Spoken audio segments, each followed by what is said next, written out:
The Great Senate of Ethelgard was a vacuum of disbelief. 400 species frozen as Princess Ilera Vane stepped onto the central dais. She held the small, warm bundle against her silver gown, a hybrid child whose violet eyes mirrored a human depth. The High Archon's 4 hands gripped his throne, his golden blood turning cold at the sound of a forbidden cry. Could you stand against an empire that called you trash? Join me as we witness the moment a broken princess found her fire. The salt-stained edge of Silas's travel satchel rubbed against his thigh then, 8 months before the infant's first breath, as he entered the crystal-vaulted halls of Ethelgard for the first time. The human delegation was a bruise on the hegemony's perfection.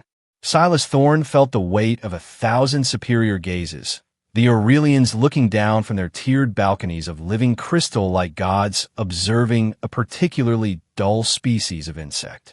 They were golden, four-armed, and radiating a serenity that only comes from 10,000 years of absolute certainty. Silas didn't care for their certainty. He only cared about the treaty Earth desperately needed. Beneath the shimmering archways, a solitary figure stood at the periphery of the light. Princess Ilera was a masterpiece of biological symmetry, yet she was wrapped in a silver sash that felt more like a burial shroud. The whispers didn't reach Silas's ears, but he saw the way the nobles curved their bodies away from her. She was a ghost in her own home, a political liability. She wasn't broken. She was just waiting for a world that knew how to look. The scent of the hall was a cloying mix of artificial jasmine and ozone. It was too clean, too calculated.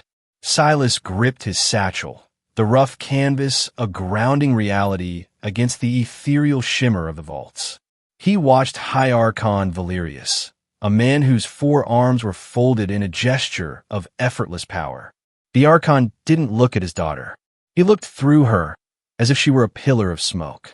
Commander Thorne, Valerius's voice resonated like a chime. Earth seeks our patronage. In the spirit of extraordinary generosity, we offer a royal bridge. The silence that followed wasn't respectful. It was the held breath of a predator before a strike. Valerius gestured toward the edge of the hall. My 3rd daughter, Ilera. She is yours. Consider her a symbol of the bond between our 2 very different civilizations. Silas looked at the girl. He didn't see the void mark the Aurelians obsessed over. He saw a woman whose jaw was set so tight it looked ready to shatter. He saw soldiers in her eyes, the kind who knew they were already dead but refused to drop their rifles. Silas adjusted the strap of his satchel, the frayed edge catching on his thumb. His advisors were already hissing behind him, their voices desperate. It's a slap in the face, Silas. The barren one, giving us the defect, is a declaration of what they think of Earth. We should walk out. But Silas Thorne was a man who lived in the margins. He knew that the most dangerous weapons were often the ones people forgot to guard. He stepped forward. The movement was a jagged line in a room of smooth circles. He looked directly at the High Archon, then at Ilera, whose violet eyes were burning with a fury she wasn't allowed to speak. I accept, Silas said. His voice was flat, carrying the weight of a hammer hitting an anvil.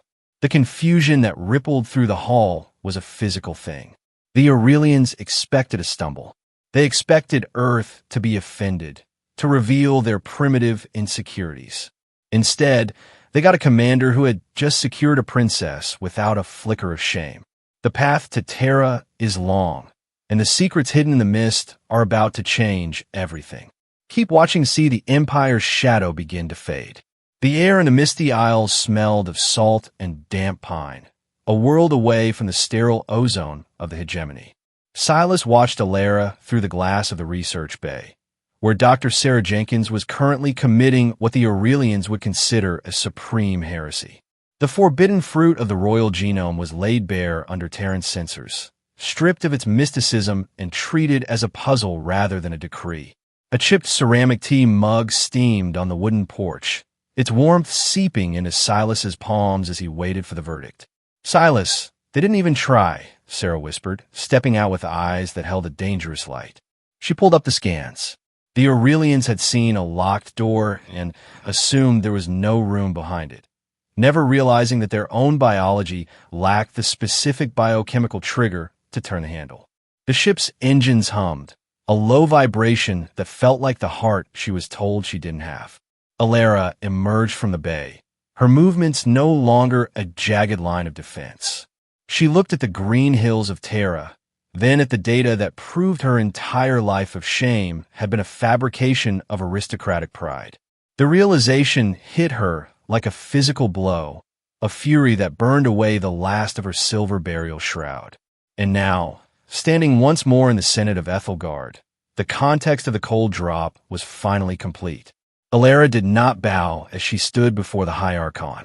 She held her daughter, a child of two worlds, whose very existence was a needle in the eye of Aurelian dogma. As the holographic displays ballooned across the crystal vault, projecting the intricate, interlocking spirals of the hybrid genome that defied every Aurelian law of biological purity, the 400 gathered species watched in a paralysis of dawning terror and absolute wonder. The silence screamed. "You discarded her as trash," Silas said, his voice echoing through the tears. "But a person is not property, and a child is not a bargaining chip."